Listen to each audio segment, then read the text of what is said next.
اعوذ باللہ من الشیطان الرجیم بسم اللہ الرحمن الرحیم۔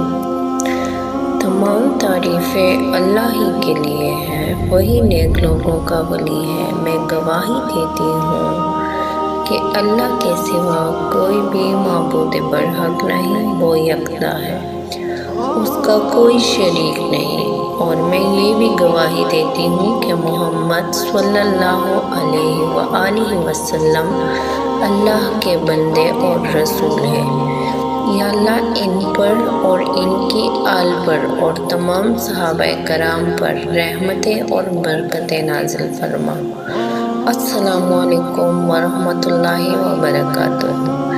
دعوت اسلام کے پیارے میرے بہنوں اور بھائیوں، آپ کا کوئی عزیز اولاد سے محروم ہے یا اولاد نرینہ کا خواہش مند ہے تو یہ ویڈیو آپ کے لیے ہے۔ یاد رہے کہ اولاد اللہ تعالیٰ کی ایسی نعمت ہے جس کی خواہش ہر شادی شدہ جوڑے کو ہوتی ہے، اور یہ اللہ کا فیصلہ ہے کہ کسی کو اولاد کی نعمت سے نوازتا ہے اور کسی کو نہیں نوازتا۔ کسی کو بیٹیاں دیتا ہے تو کسی کو بیٹے، اور کسی کو دونوں عطا فرماتا ہے۔ کسی کو اولاد کی نعمت جلد عطا ہو جاتی ہے تو کسی کو دیر سے عطا ہوتی ہے۔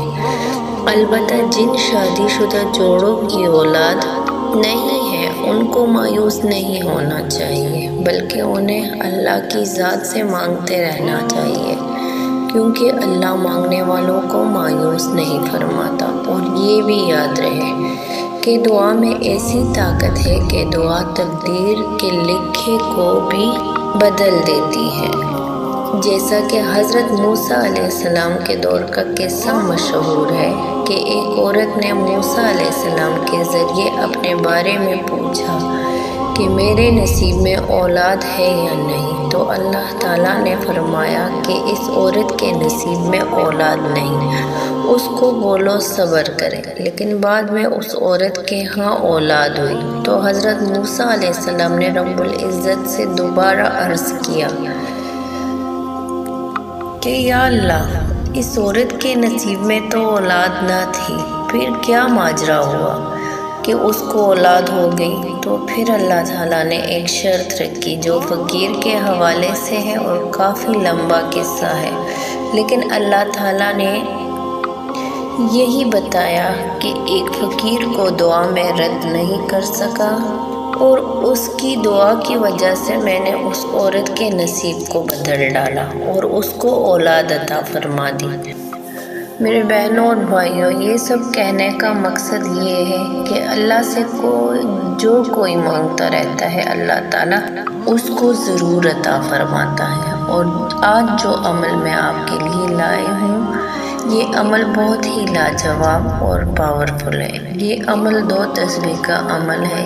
یہ وظیفہ کیسے کام کرتا ہے، اس حوالے سے آپ کو ایک بہن کی کارگزاری بھی سنائیں گے تاکہ آپ کو اللہ پر بھروسے کا اور اس عمل پر طاقت کا اندازہ ہو سکے۔ اس کارگزاری کے ساتھ ساتھ آپ کو عمل کا طریقہ بھی تفصیل سے بتائیں گے، لہٰذا آپ نے ویڈیو کو بغیر اسکپ کیے ہوئے آخر تک لازمی دیکھنا ہے۔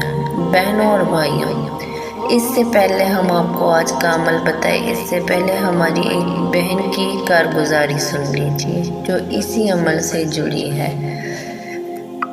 یہ کارگزاری سن کر آپ کا ایمان تازہ ہو جائے گا۔ ہماری یہ بہن ہم سے مخاطب ہوتی ہے کہ میں 13 سال سے پارلر چلا رہی ہوں، میں دل سے تمام سہیلیوں کی مدد کرتی ہوں، الحمدللہ، جس کا اجر مجھے اللہ کریم کی ذات سے ملتا رہتا ہے۔ میرا دل کرتا ہے ہر کسی کی مدد کروں، کیونکہ یہ جسم تو کیڑوں نے کھانا ہے، تو کیوں نہ اس کو کسی کی مدد میں لگاؤں۔ میری ایک سہیلی ایک دن بہت پریشان حالت میں میرے پارلر آئی۔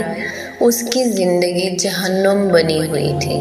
وہ مجھ سے بات کرنا چاہتی تھی، میں ذرا مصروف تھی۔ جب میں فری ہو کر اس کے پاس بیٹھ گئی تو وہ مجھے اندر میرے دفتر میں لے گئی اور رونا شروع ہو گئی۔ میں نے اسے پانی پلایا اور پوچھا آخر ہوا کیا ہے؟ اس نے خود کو سنبھالا اور بولی سسرال میں میری زندگی جہنم بنی ہوئی ہے۔ شوہر بھی مجھ پر ہاتھ اٹھانے میں نہیں جھجکتے۔ میں پھر کبھی شکوہ نہیں کرتی کہ چلو کوئی بات نہیں، انشاءاللہ حالات بہتر ہو جائیں گے۔ وہ کہنے لگی میری شادی کو 5 سال ہو گئے ہیں مگر ابھی تک اولاد نصیب نہیں ہوئی۔ ساس کی جانب سے اٹھتے بیٹھتے طعنے سننے کو ملتے ہیں۔ کھانا کھانے لگوں تو ہر کوئی بری نگاہوں سے دیکھتا ہے۔ سب کہتے ہیں کہ میں منحوس ہوں، گھر میں آئی ہوں تو ہر کام غلط ہی غلط ہو رہا ہے۔ یہ بات کہہ کر اس کی سسکیوں میں اضافہ ہو گیا۔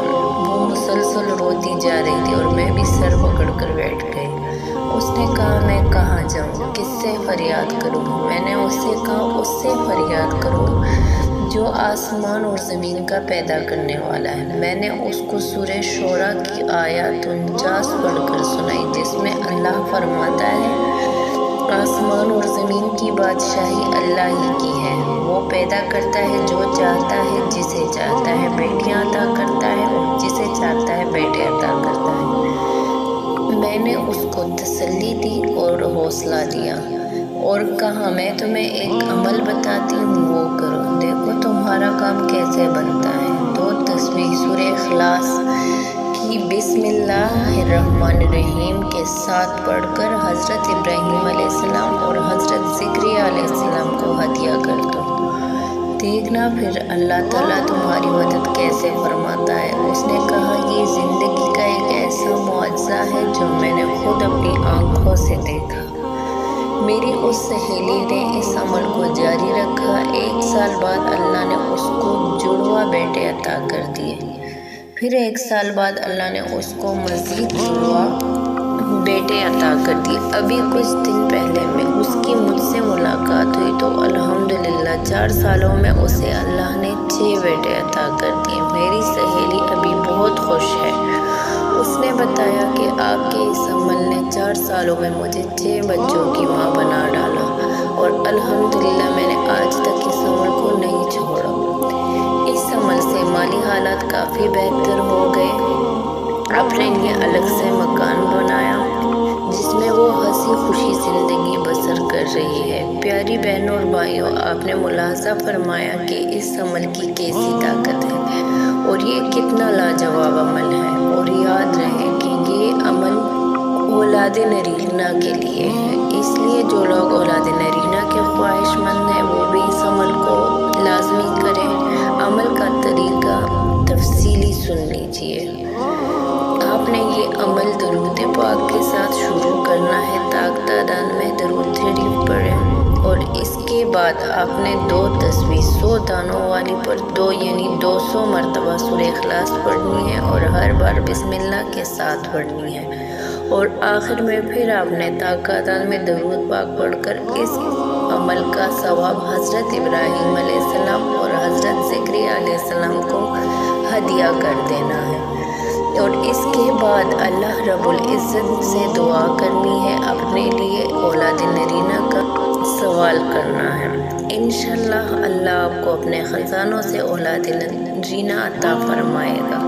جتنا یقین کے ساتھ عمل کریں گے اتنی جلد آپ کی مراد پوری ہوگی۔ اس عمل کو صدقہ جاریہ سمجھ کر ابھی فیس بک، واٹس ایپ پر ہر کسی کے ساتھ شیئر کریں تاکہ کسی بے اولاد اور نرینہ اولاد کے خواہش مند لوگوں کا بھلا ہو سکے۔ امید ہے کہ آپ کو ہماری آج کی ویڈیو ضرور پسند آئی ہوگی۔ اگر آپ کو ہماری ویڈیو پسند آئی ہے تو گزارش ہے کہ ہمارے چینل دعوت اسلام کو لائک اور سبسکرائب ضرور کریں اور ساتھ ہی لگے بیل آئیکن کو بھی پریس کریں تاکہ آپ کو ہماری ہر نئی آنے ویڈیو کے بارے میں پتہ چل سکے اور کمنٹ میں لازمی بتایا کریں جس کی حاجت پوری ہو جاتی ہو تاکہ دوسرے انسان کا بھی بھلا ہو سکے۔ دعاؤں میں یاد